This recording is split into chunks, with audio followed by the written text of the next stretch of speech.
What is up, Insaners? How are you guys doing? Welcome to our Euro 2020 Fantasy Team Selection for Matchday 3. We are on the Wildcard chip this week and we will be sharing our team with you guys today.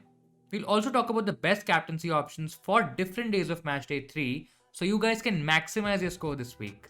These team selection videos are super important, guys, as they not only tell you which players to go for or not go for, but also give you an insight in terms of how you can play the game more effectively.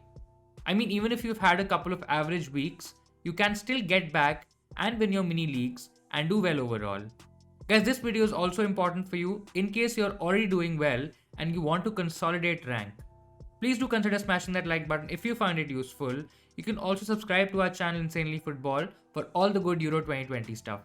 Guys, in case you are undecided in terms of what chip to go for between the Wildcard and the Limitless chip, we've made another video yesterday and that should help you understand both chips and get the best players for your team. You'll find a link to that in the description below, so do remember to check it out. Great, so now let's get into the team selection for Matchday 3. Now there are a couple of points to note with this team, guys. This is not a 100% confirmed team, as some of the picks might depend on who's starting in the Italy and Switzerland games. We'll get the team lineups for both teams before the deadline, and this might slightly change during our deadline stream. Honestly guys, it's looking pretty difficult to nail this wildcard. I mean, there are literally so many ways to go about it. Let's start with the defense first, with goalkeepers and then defenders. We've gone for value in the goalkeeper department, guys.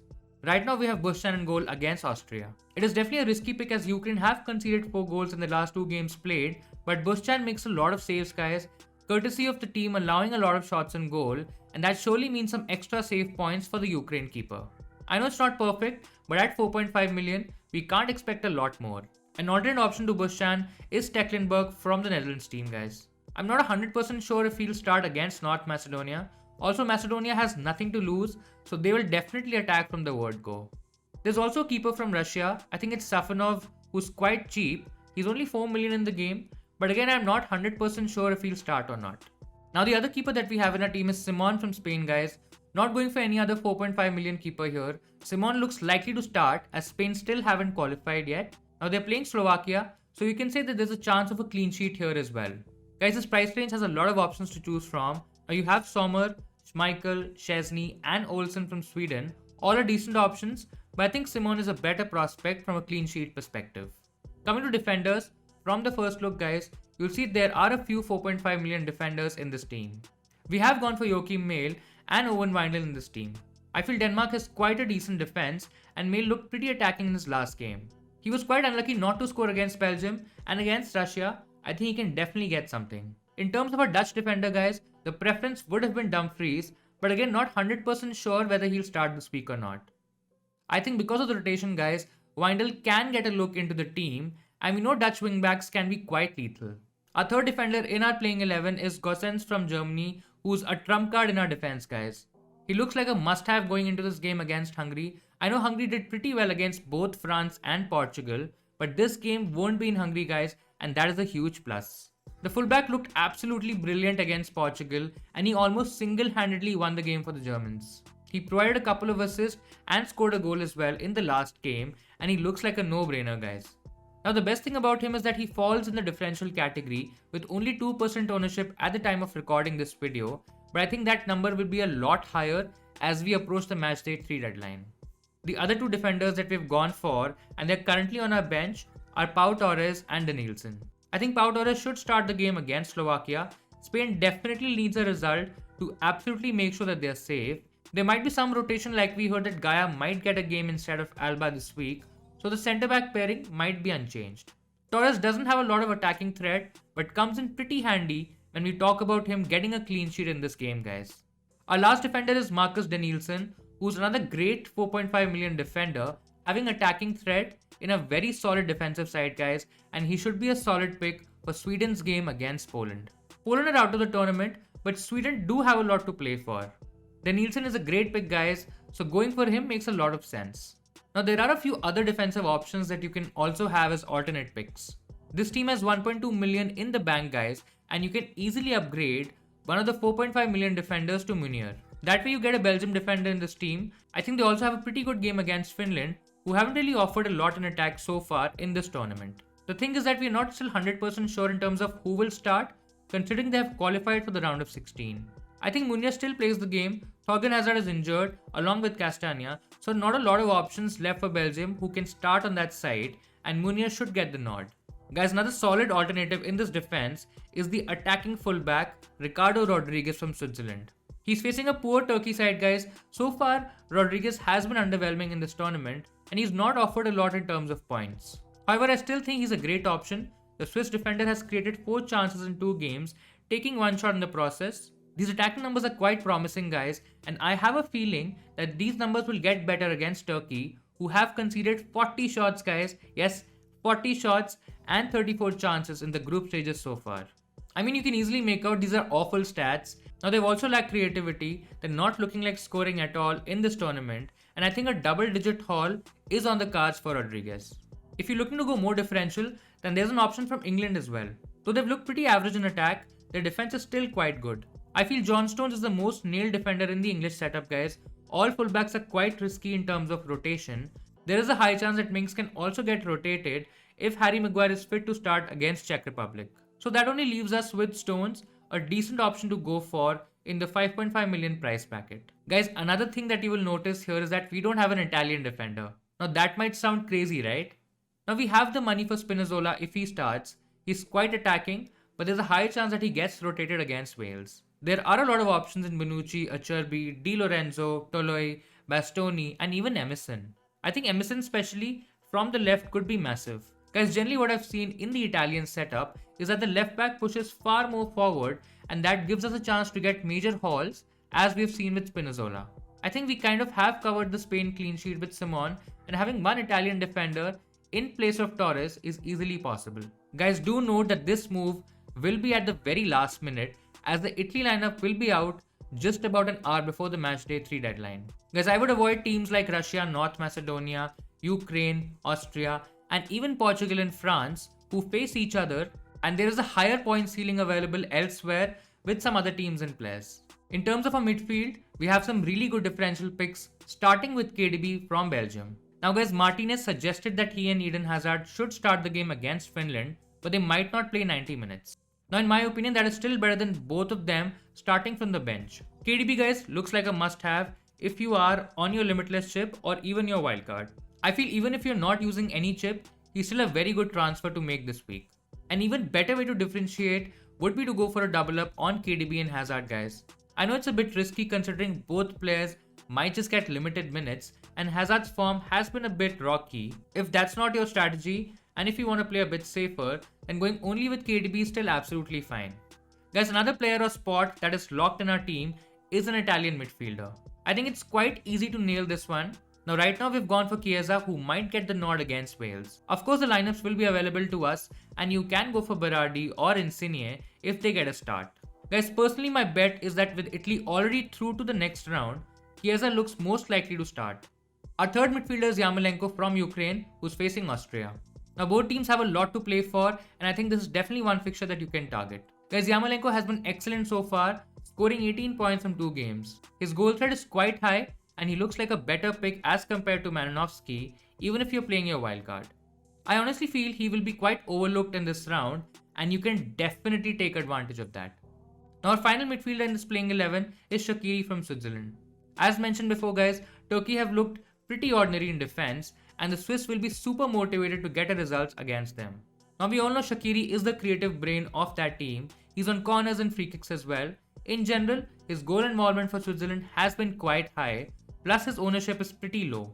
These are all good signs for quite a cheeky pick for Matchday 3. On the bench right now, we have the German midfielder Serge Gnabry. He's literally playing like a forward in games and he has electric pace. Another advantage with him is that he's a nailed starter in the team against Hungary. To top it off, he falls into the premium differential category, something not a lot of regular managers would go for.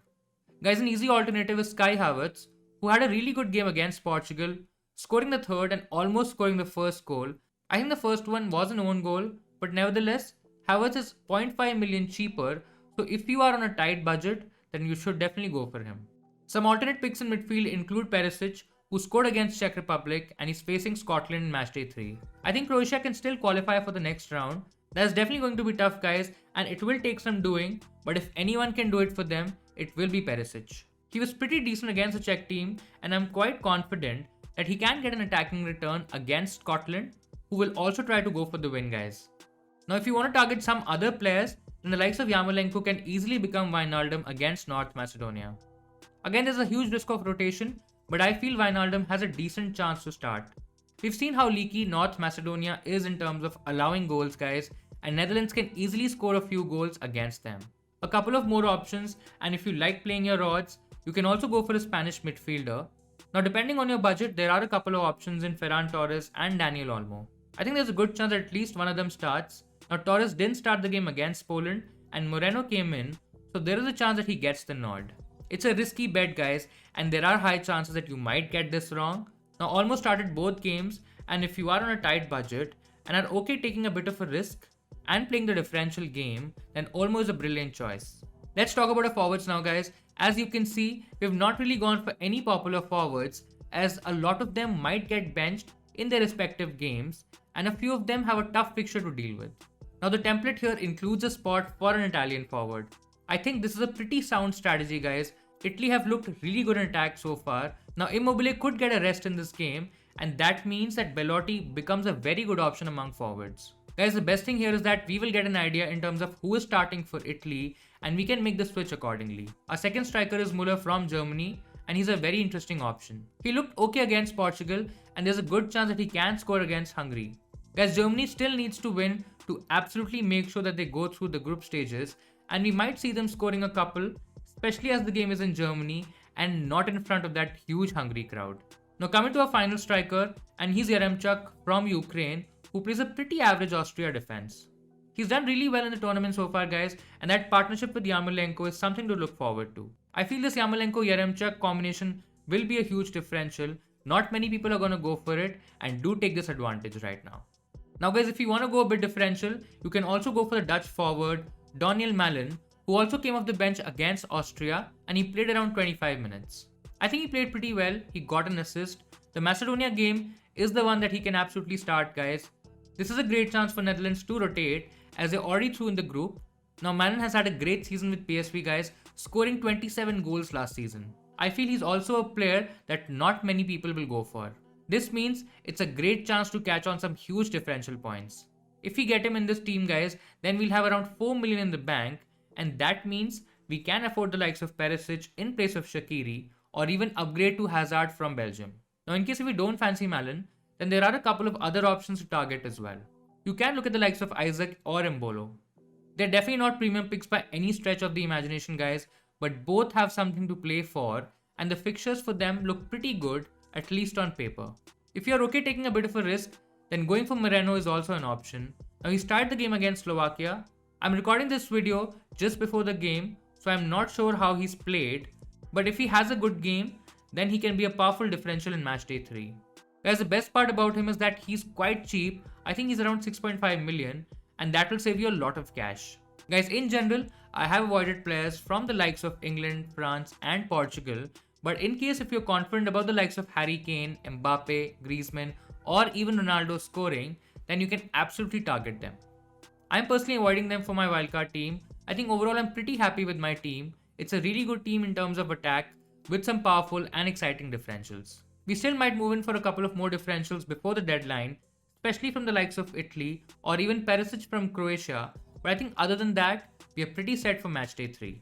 Guys, let me know what you think about our wildcard team. Do you feel we can have better players in this team? Who would you go for? Do let me know your thoughts. Great, with that, now let's look at some captaincy options for Matchday 3. We'll go day-wise, starting with day 1. There are 2 fixtures happening on this day, guys, and we'll get to know the lineups for both fixtures, so that's a huge plus. I think both games look pretty solid for some differential captain options. The likes of Immobile might get rested for Italy, and if Belotti starts, then he's a very good captain pick among all the Italy attackers. Looking at some other players, you can also target the likes of Chiesa if he starts. If you want to go a bit differential and Spinazzola is starting, then he can be a brilliant pick as well. The other fixture is Switzerland against Turkey, and if you have the likes of Mbolo, Shaqiri, or even Fernandes, then you can absolutely captain them. I feel, guys, this is a very good fixture to target in case you are doing catch-up or you're looking to get one over your rivals in the fantasy game. Coming to day 2 captaincy options, Belgium and Netherlands have quite easy fixtures, but there will be heavy rotation in both teams. I feel KDB is most likely to start, and he's the standout option to go for when you look at the Belgium team. In case if you have Hazard in your team, guys, and you want to do things a bit differently, then you can definitely go for him. But among the two, KDB is the standout option. Coming to the Netherlands game, guys, I think it's pretty hard to predict a captain here. If Memphis Depay plays, then he's the one to go for, but I doubt he will get a start against North Macedonia. The likes of Wijnaldum and Dumfries also might get rested, so I would suggest you to go elsewhere. You can in fact look at the likes of Yaremchuk or even Yarmolenko from Ukraine. I think both are quite attacking players, guys, and you can take your pick between the two. Now day 3 is another tricky day for captaincy, guys. England play Czech Republic, but they haven't looked great in attack. I'm not 100% sold on the likes of Harry Kane, as he's had a pretty average tournament so far. If you ask me, the midfield is even worse, guys, as we really don't know who will start this game, so I'm personally not looking to captain anyone from England. Croatia vs Scotland is probably where I'll go, guys, and Perisic looks to be Croatia's standout player. Honestly, it's not the best days for captaincy, and I probably won't risk putting the armband in case if I'm removing someone who even has 5 to 6 points. I think I'll wait for day 4 and target some fixtures there. Now day 4 gives us a couple of options as well. You can go for some players from the Germany team. I know Hungary was a team which managers were targeting before the tournament started, guys, but honestly, they have been more than decent in the tournament so far. Nevertheless, you can still target the likes of Gosens, Gnabry, Havertz or even Muller. Lots of options here, guys, and all seems to be pretty good. My favored option would be Gnabry in attack and Gosens if you want to go a bit risky and differential. Now Spain is another fixture that you can target, guys, but I personally don't see a clear choice here. I mean, it's tricky to figure out who will start first and then who can get the maximum returns. It can be anyone from Moreno, Torres or even Olmo. Again, depending on who starts this game, you can take your pick. Now guys, Sweden is another game to look out for in case you want to go super crazy with your moves. Isaac or even Forsberg are options against Poland who look pretty average. I know both options are very risky in terms of captaincy and I personally won't go here. So guys, these were our captain picks across the 4 days of Matchday 3. Who will be your captain for Matchday 3? Guys, let me know in the comments below. So that'll be all from my side, guys. I hope you liked today's video. Give it a thumbs up if you found it useful. Make sure you update yourself with the latest press conference news and updates. Of course, we'll keep you guys posted through our Instagram handle Insanely Football, so do check it out. Next, we'll be doing a deadline stream an hour before Matchday 3 deadline, so in case if you want any help regarding transfer moves, chip strategy or anything around captaincy, make sure you join us on Matchday 3 deadline stream. Just one more thing before we end this video, guys. If you like today's stuff, make sure to hit the like button. You can also consider subscribing to get regular Euro 2020 updates and videos. Please do lock in your teams on time before the match, guys, before the deadline. All the very best for Matchday 3. I hope you really have a great week and I'll see you Insaners next time.